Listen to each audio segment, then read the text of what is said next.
Good evening and welcome to Wildcat News. On tonight's Can't Miss edition, we'll talk about world events and mental health during the holidays. We'll also feature Layton Commons parks, festive lights, and more. Get ready to be filled back in when we come back in just a moment.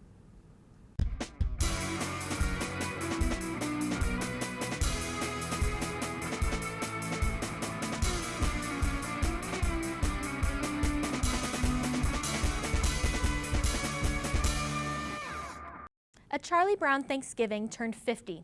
You heard that right. The Emmy-winning holiday special featuring the Peanuts gang premiered on CBS on November 20th, 1973.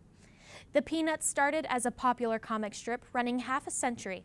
They were written and illustrated in their classic way, entirely by Charles Schulz.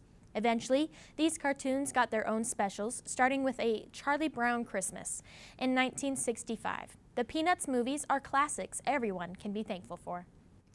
In international news, the 4-day ceasefire called last week between Israel and Palestine was extended. On November 22nd, Israel announced a temporary ceasefire with Hamas and the Palestinians. During the 4-day ceasefire, Hamas was expected to free at least 50 hostages, while Israel was expected to release 150 Palestinians. The first day of the ceasefire led to Hamas's release of 24 hostages, while Israel released 39 Palestinians. The second day of the ceasefire was filled with communication between Hamas and the Israeli Prime Minister. Israel and Hamas have both released their third batch of hostages. However, at least 6 Palestinians have been shot and killed by Israeli raids in the occupied West Bank since Saturday. There is no word on how long the ceasefire will last. Here at Weber State, students are struggling to make payments on tuition fees. The undemocratic socialists of America at the university are pushing back. Reporter Par Kamani has the inside scoop. In 2021, the YDSA sat down together and went over what students are struggling the most with. And one collective idea they discovered was that students are struggling to make payments on their tuition fees. Brexton Oliski-Lee is the coordinating chair at the YDSA. We sat down and spoke about the petition that the YDSA created. These fees fundamentally are a barrier to students' ability to complete their education. And people get kind of uncomfortable when you hear the word barrier, but that's just the fact of what it is. When you look at these student experiences, which we've got 90 of, and you're reading through them and you're seeing multiple students are skipping meals or feeling guilty for eating. At Weber State we have this sort of slogan of be brilliant, but how can you expect students to be brilliant to reach their academic potential when they are skipping meals? And one of the issues the YDSA faced is that the school did not acknowledge them after the initial letter they sent to the president of Weber State University regarding how they want to get rid of late fees on tuition payments. I was able to sit down with President Mortensen, and this is what he had to say.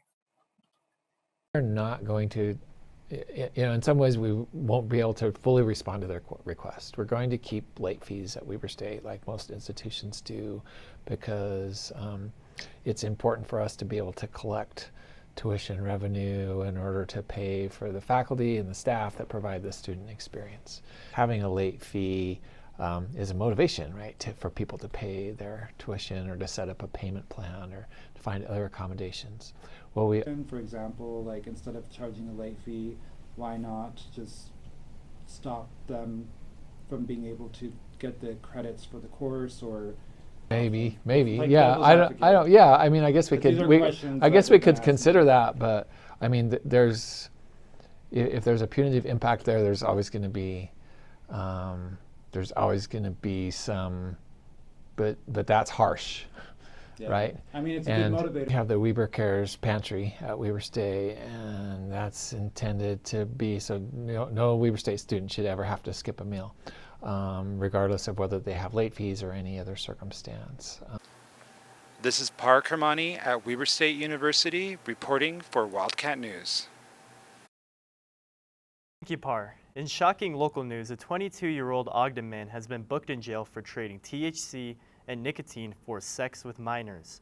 Tyrell James Saby was using Snapchat to ask minors for sex.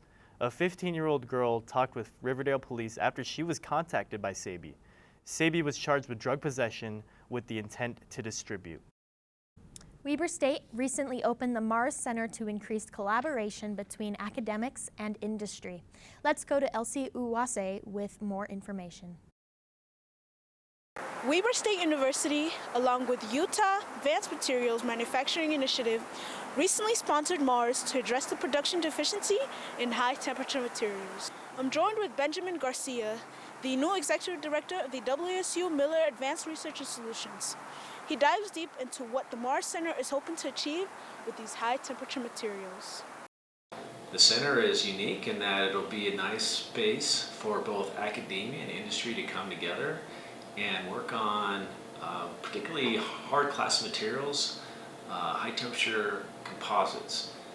These material systems are used in rocket motor systems, they're used in re-entry vehicles for space, systems for space propulsion, as well as high-speed vehicles like hypersonic vehicles. Let's take a look at what these high-temperature equipments can do here at Weber State. What we're doing at the center is building equipment and facility space to actually do these types of material systems using production-ready equipment. So we're looking at advanced manufacturing robots as well as specialized additive manufacturing equipment and other things like this to produce these materials. Now that we've seen how these equipments work, let's talk to James Taylor, the Director of Technology Commercialization, about what the Mars project is. There's a couple different aspects of what the Mars project is. One of it is for it to become a resource for kind of the aerospace and defense community regionally. That includes like Hill Air Force Base, Northrop Grumman. So a lot of the big defense contractors, as well as hopefully a place for startup companies and medium-sized companies to come and do work and have access to skilled engineers, skilled students, and be able to work on projects and those kind of things. We hope to continue learning and exploring these high-temperature materials. I'm Elsie Uwase with Weber State University, Ogden. Thanks, Elsie. In the past, Black Friday shoppers would physically go out in the cold to grab the best deals of the year. Now things look a bit different. While there are still early morning shoppers out there looking for good deals on Black Friday, most shoppers are buying their items online through their computers and phones. According to Adobe Analytics, online shoppers spent a record $9.8 billion this year on Black Friday. Adobe Analytics also found over half of those online buyers were using their cell phones to shop Black Friday deals. While prices can dip during the holidays, so can mental health. For some, mental health takes a big dive during the holidays. According to Weber State University psychology professor Vanessa Watts, the holidays can be harder for some people than others.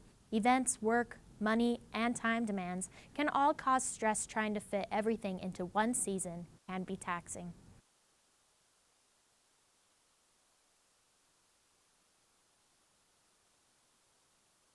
The American Psychiatric Association did a poll in 2022 that found that 1 in 3 Americans in general believe that the holidays are going to cause them an increased amount of stress compared to their normal daily living. Holidays can be really isolating for people who don't have their ideal sense of family or close friends. There is an increase in alcohol consumption and substance abuse. However, there are ways to make the holidays easier on our mental health, like letting go of unrealistic expectations and creating schedules or checklists to track events, gifts, and times. This can ease the burden of having to decide on multiple things at once. This might help make your holidays a bit more merry and bright. There are many events opening up for the holidays. One example is the lights at Layton Commons Park. Kennedy Camarena has explored the park for us. It's the Saturday night after Thanksgiving Day, and the Layton Commons Park is filled with people and cars lining up in order to see the park's annually lit Christmas lights. For some people, the lights in Layton represent the opportunity for a whole new experience. I love Christmas lights. It's one of my favorite things about the holiday, and I'm from Arizona, so Yes, we get Christmas lights, but it's not the same as like when it's like wintry and cold and like snowy and stuff. Although there was no snow, the cold was present at the lights. It's cold. It's very cold. We definitely tried to prepare a little bit for it, but it is still very cold. The 28-degree Fahrenheit weather nipping at their noses did not stop people from experiencing the lights. The lights are really pretty. It's super cool here. There's a lot to do. You don't get bored. Starting off this Christmas season with the Layton Commons Park Christmas lights, this is Kennedy Camarina reporting from Layton Commons Park. Thanks, Kennedy. That was great. This is Wildcat News at Weber State. I'm Hannah Moore. And I'm Sky Mundell. We'll see you again next week to fill you in on the news made for Wildcats. By Wildcats. Good night. Good night.